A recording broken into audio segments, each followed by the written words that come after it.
Hey everyone, thank you so much for clicking yet another video and welcome if you're new. My name is Taddy G and on this channel I like to dive into what it's truly like to run a clothing brand as well as drop in tips, tricks, gems and all of that good stuff. Today's video is sort of going to be like a story time. I am going to be sharing with you guys how exactly I started my clothing brand and all of the different things that have brought me to the point of which I am today, where I've got this office space, I am getting consistent sales and I am working on a brand new collection. So a bit of backstory. I went to Coventry University and I studied mechanical engineering, but I quickly realized that mechanical engineering wasn't really a career path that I wanted to take moving forward. But at that point I didn't really know what it is that I wanted to do, so I was kind of just like floating around working different types of jobs that weren't in that mechanical engineering space. Shopify is actually a business that kind of almost just fell into my lap. I kind of knew that I didn't want to be an engineer and I also didn't want to be an employee. I don't do well with authority, so I kind of knew that I wanted to start a business, but I wasn't sure what business it was going to be. So what had happened was my brother, he's really into fashion, and he was like, Taddy, in America people are doing like these bleach style t-shirts with these patterns. Do you think that's something that you could, do for me? And he gave me one of his t-shirts and I bleached it, customized it, and it looked really good, if I do say so myself. So I posted that t-shirt design to my Instagram and people were like, oh my goodness, where is this from? And I was just like, oh, I customized it myself. So that light bulb went in my head and I was like, oh my goodness, this could be potentially my business. So what I did is I went onto the internet, started carrying out a little bit of research. I decided that I was going to do this bleached effect on blank crew necks and t-shirts, but mainly crew necks. So I think I purchased my first crew neck from like H&M and I done my little design on that, and that was like my crew neck. And then I discovered that you could buy cheaper blanks from like Gildan, so I purchased blanks from there and practiced my like bleaching, and I was trying to see like what kind of fabric composition worked best, and it was like a really big trial and error thing. And I was posting this to Instagram and people would contact me, and I was actually making sales through Instagram DMs from people that were following me. So that's when I realized that this could actually be a business and I need to come up with a business name. And the way I came up with my business name is really like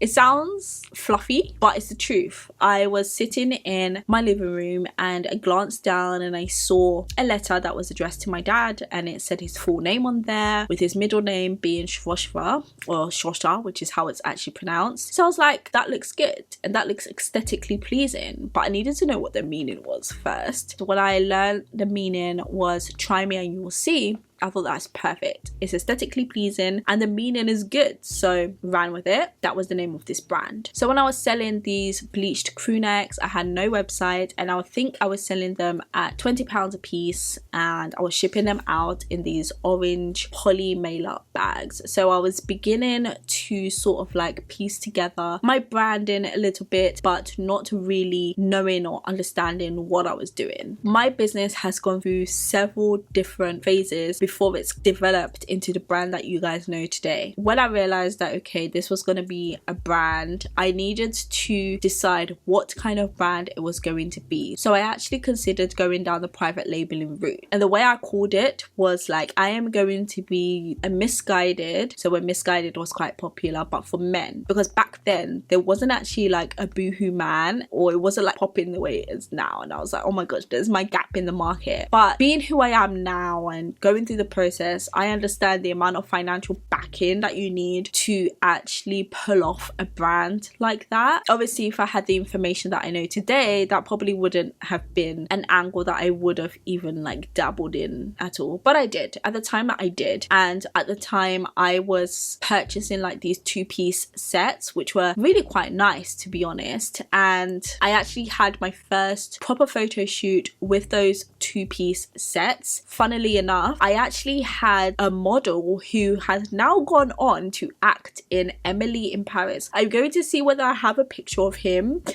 wearing my garments, but yeah, I had a photo shoot with models and I used those images to create my first website, which I created on Squarespace. And honestly, I think it was quite a good website, if I do say so myself. And at the time, you know, I hadn't really fully thought about branding. All I knew was my brand color was going to be orange, and I took that orange from when I first created those bleached t-shirts, because they had like that little bit of like orange on there, and I would take out the label and sew in my own label. So at the time I was beginning to learn how to sew. I always suggest to people, if you're starting a clothing brand, definitely develop a skill. Sewing is always a really good skill to start learning and developing. So after that, I realized that I didn't actually really want to go down this route anymore. I wanted Shopify to stand on its own. I wanted it to be its own like household name. I wanted the name Shopify to go on products. I wanted it to be like a brand, and this was actually encouraged by my mentor, which I got at the time from the Princess Trust program. I actually do have a full-on video about the Princess Trust, which I will link. And off the back of doing the Princess Trust program, I got a loan of £5,000 to use to start my business. So I actually designed my very first logo, and I would heat press this logo myself at home onto these Gildan crew necks. Whilst I was doing this, I was still going through the Princess Trust program, so I hadn't received my funding yet, but I'd received like a little bit of funding to play around with. So that's the money that I used to actually invest in the Gildan blanks and to start heat pressing some garments myself. And I actually went on to do my very first pop-up, which was called Table Bay, and it was quite successful because it gave me the opportunity to actually talk to potential customers, see what they think about the brand, see what they think about the brand name, and actually get people purchasing my garments. And I started to feel really good about myself. And within the Princess Trust program, we actually had to do test trading.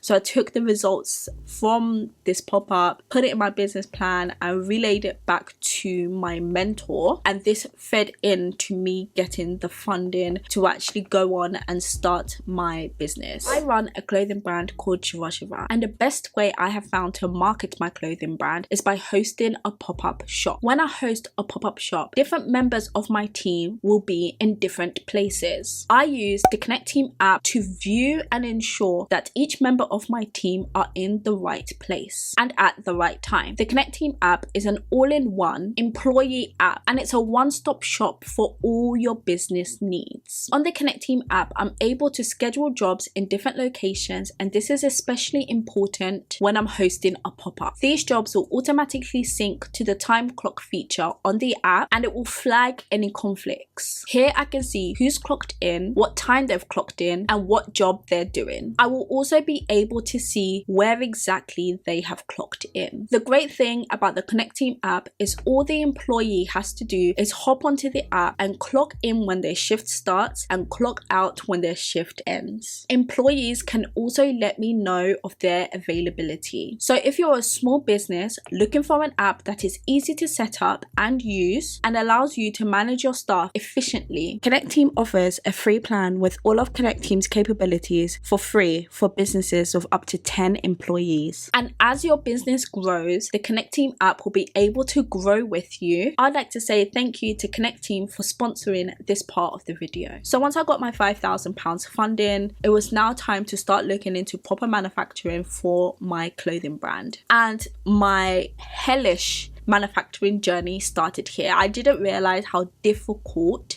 it was going to be. I was somebody that was diving into this with absolutely no experience. I'm coming from a mechanical engineering background, so literally no idea at all with what I was doing. So initially I found this website called Sewport, and at the time Sewport was free because I think they were just starting out, and I found a manufacturer using that website. This manufacturer created these samples for me because at the time I was trying to make a jacket. Guys, yeah, I've been through it. So I was trying to make like this denim jacket, and honestly the jacket sample that they gave me was absolutely appalling. Like, it was so bad, guys. It was so bad. It was so upsetting. You know, it was at that point where I should have realized that this was going to be a journey from hell, but that wasn't even the worst of it, and I didn't even get my money back from that rubbish sample. The next manufacturer I found was, again, I think it was on that platform as well. They were based here, but they carried out their manufacturing in either Pakistan or Bangladesh. I can't remember for the life of me, and I was so happy to find this manufacturing company because I was like, oh my goodness, I can work with somebody here in the UK that's gonna understand me. I'm gonna be able to have like in-person meetings with them, and then my manufacturing is gonna be done abroad, so it's going to be, you know, cost effective. So I thought, you know, I'd hit the jackpot with this manufacturing company. So I actually went to meet up with them. It was about an hour plus drive from where I stay, and we sat down in the pub and we had a meeting, and I was happy, and they were telling me like the brands that they've worked with, and that I was more than free to go ahead and contact some of these brands and, you know, ask them what kind of experience they've had with this manufacturer. So he gave me the names, and I did that. I went and contacted them. Then the manufacturing company got in contact with me and was like, why did you message our clients? I was like, because you told me I could. You told me I could contact them. Was it a bluff? Were you telling me to contact them thinking that I wouldn't contact them? Like, I wasn't really sure. And to be fair, those clients got back to me and they were really nice. So I was thinking, like, what's the issue here? Like, what have those clients gone back to tell you? Like, I was polite. They got back to me. Like, I was really confused. So they were literally like, we don't want to work with you anymore. And they dropped me. They dropped me just like that. And I thought I'd found my manufacturer. And I kid you not, guys, I was upstairs in my bedroom and I cried real tears because it was a major setback. I was so upset. And those were the first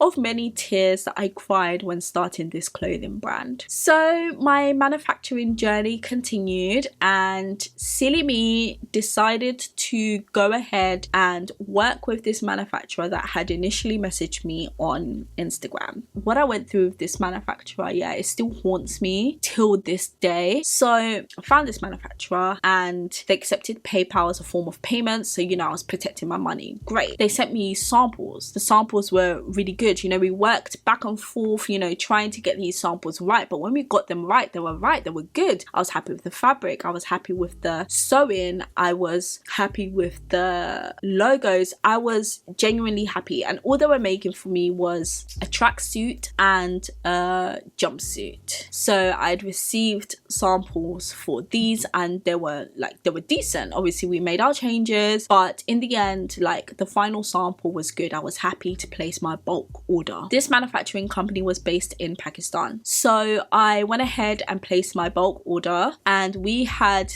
a I am haunted by this. Okay, so we had a pop-up that was happening in Paris, an amazing opportunity. So obviously we wanted to ensure that we had these garments ready for this Paris pop-up that we were having. One piece of advice that I would give you guys is don't ever rush the process. If a manufacturer feels like they can't get it done, believe them. Don't push them. I wish I knew this because I was pushing them. I was like, no, you will get it done. And to be honest, before I even signed up for the pop-up, I was like, do you think you would get these products done by X time? And they said yeah. Obviously, as it got closer, they started like shaking and being like, we might not be able to get everything done in time, which was of course not ideal for me, and honestly, quite frankly, it was giving me so much anxiety. So they were producing my tracksuit. In the meantime, I actually ordered blanks. So this is when I first discovered Stanley Stella blanks, and I got a one-day t-shirt printed here in the UK. So those were great. Those were perfect. I knew going to Paris with these products was going to be absolutely fine. And I actually sewed the little tag into every single t-shirt myself. So with this Paris pop-up looming, I was still working at the time. I was working for this hair care brand, and I had used all of my holiday days because like at the time I used to go on like quite a few vacations. So oh my gosh, I was so scared. I had to let my manager know that, listen, I have this business, I have this pop-up opportunity, and she basically was like, if you want to take your business seriously, you're gonna have to leave because I can't be your safety net. So essentially I had to resign from that job in order to go to this pop-up. So I left my job, and that was the last proper job I have ever had, like as in like a 9 to 5, like that was the last, and it was the job that I lasted the longest in. So I was there for like 9 months, but I learned learned a lot about running a small business because it was a startup hair care brand. So, oh gosh, it was an absolute nightmare. We had booked a ferry to go to Paris because obviously we had everything that we were taking with us. So the garments, props for the pop-up. So we couldn't exactly fly. So we booked a ferry to go. And we were going on a Sunday, and on the Friday, the garments still hadn't come. They were really messing me about. And mind you, I'd paid via PayPal upfront, and then after they sent me a video of the garments, I was happy. I then bank transferred the rest of the payment for the garments, and then I had made another PayPal transaction for jackets that I wanted made after. So I was really like on it. I was like, okay, we've got our tracksuits, I'm ready to start making my next collection that's gonna come out after this. But come the Friday, pop-ups on the Sunday, we still haven't got our tracksuits. And by God's grace, they came on the Sunday. They flew in on the Sunday. My mother and I had to drive an hour to like Heathrow area to actually collect them. They were like in the back of a van, guys. It was so seedy. It was like in an industrial park. Like anything could have happened to us. When I think back, managed to get the stuff, put them in the car, drive back, and our ferry was that day, so we didn't even really get the opportunity to check the garments properly. We literally just packed them into the car, drove to Dover to catch our ferry to Paris for our pop-up the following Monday. We get to Paris now, and now is our opportunity to actually start checking through these tracksuits. And guys, they were absolutely terrible. They were so bad. The sizing was off. Like, the women's tracksuits, like the waist was like this small. I just didn't understand. And when I messaged the manufacturer, they were just like, there's a margin of error. In one of the tracksuits, there was like something poking out, and it cut my brother, guys. Oh, it was such a heartbreaking time. Like, thinking about it now actually makes me upset. But to cut a long story short, we could only sell a few of the tracksuits at the pop-up. Then I went to dispute the purchase on PayPal because obviously the manufacturer refused to give me my money back. Succeeded in disputing the purchase on PayPal, got half of my money back, and then obviously the money that I had sent to do the jackets. The manufacturing company really wasn't happy that I disputed the purchase on PayPal. In fact, he mocked me like, ha ha ha, you're not gonna get your stuff, you're not gonna get your money back because you have to send the products back, not knowing that, you know, there's no PayPal in Pakistan, so they had to use a UK address. So that's the address I had to send the tracksuits back to. So when I sent it back, obviously that UK address didn't really exist, so they were sent straight back to me. Not that that was going to be beneficial anyway to me, because they were unusable. And there's a lot more to this story, so definitely watch the video that I'm going to link up there if you want to get the full-on story. Anyway, pop-up happened. It was okay. We didn't make as much money as we wanted to, but it was an experience in itself, and it was such a wholesome time. It was my mum and my brother. My dad was actually away on holiday. That was that experience with my Pakistani manufacturer. It completely put me off using manufacturers that are that far away from me. So yeah, put me off. After that, I had minimal money. I started looking into hand sewing some of the garments myself and going back and printing Stanley Stella t-shirts myself. And we had another pop-up opportunity in London, and this was just before the pandemic. That pop-up was relatively successful actually. We sold quite a bit, and it gave us that little bit of confidence to continue running this brand, because honestly, I had been through the trenches. I had cried so many tears, so many tears, especially when that manufacturer was mocking me. Guys, I cried. Following on from that, because of the pandemic, the Prince's Trust actually gave us some additional funding, which allowed me to basically keep the brand going. And at the time, it was back to the drawing board, looking for a manufacturer, and we found a UK manufacturer in Leicester. And again, we had another pop-up shop. These pop-up shops, yeah, kept on coming at a time where we didn't have any stock, so it was like rush.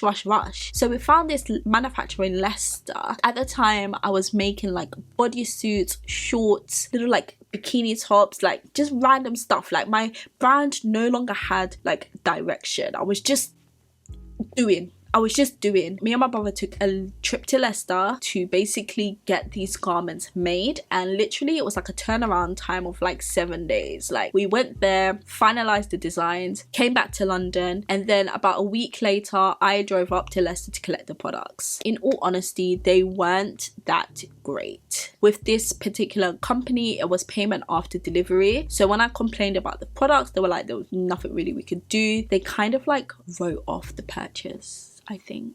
So we didn't pay for it. And at this time, it was during COVID. We were kind of like in and out of lockdown. It was a really weird time. So I actually decided to take a step back, and I used the pandemic to slow down and really focus on what I wanted Shopify to be moving forward. I think I'd learned that doing the rush process was bad. First pop-up in Paris, rush job. Next pop-up in London, rush job. Third pop-up in London, rush job. And that third pop-up was really bad, guys. It was run by this brand. Shall I mention them? I'm not sure if I should mention them. Basically, they were just running a party but with brands selling products, and it wasn't about the brand selling products, it was about the party. So it was just a really bad event. But anyway, that's neither here nor there. If you want to know who they were, like, DM me. I can't say it here, might be defamation or something like that. Pandemic, took time out to really like strip it back and really think about how I wanted Shopify to be moving forward. I decided Shopify needed a complete rebrand. I switched up the packaging, I switched up the website. I was using Squarespace, I moved over to Shopify. I switched up the price point. Before, I was selling relatively cheap garments, £20, £30, completely switched it up. I became fixated on finding a manufacturer in Italy after doing extensive research. I didn't want to make another bad manufacturing decision. I didn't want to have another bad manufacturing experience. So I really took time to look for a manufacturer, and I managed to find my Italian manufacturer that I am working with still to this day. So I worked on my very first full collection with this manufacturer with like confidence, guys. They gave me samples back. The samples were great. I really took time to learn the process. Some of the garments I shipped the fabric to her. She sent me fabric swatches. I really stripped it back and took the time and didn't just leave everything to the manufacturer hoping that they were going to deliver back to me like a full-on product. I worked on patterns. I got a graphic designer. I really took time to create a proper brand and not just rush the process completely. We had this incredible photo shoot in a castle to showcase this brand new collection. I secured my very first office space, which was bigger than the office space that I'm in today, but this one's closer to home, which is why I prefer it. I got my first intern. Like, things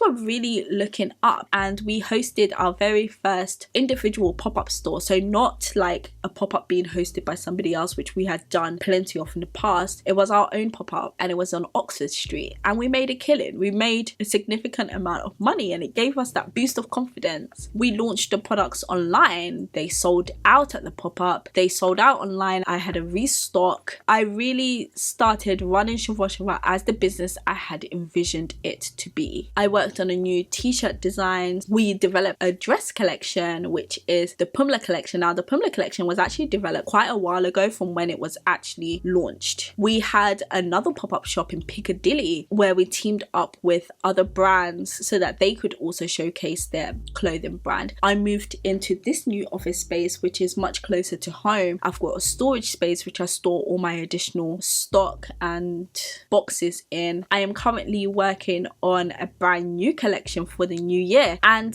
that's basically how I am here. I went through a lot of trials and tribulations pertaining to manufacturing in particular to bring myself to the point of which that I am today, where I'm working with an Italian manufacturer, incredible one, who literally changed my life, my manufacturing life, because of the trials and tribulations that I went through. That's why I ended up developing the starter kit to help people out so that you don't go through what I went through. I help you with finding manufacturers, the things that you need to put in place so that you don't lose money. I even include my own Italian manufacturer in there if you're interested in manufacturing in Italy, and also the resources that I use to find my Italian manufacturer. So yeah, that's basically how I started my clothing brand, all in one video. I really hope you've enjoyed this story time, and if you're interested in, you know, following along with my journey, then definitely subscribe. And if you've liked this video, definitely like it. And if you've got your own manufacturing horror story to discuss, let's talk about it in the comment. But yeah, guys, thank you so much for watching,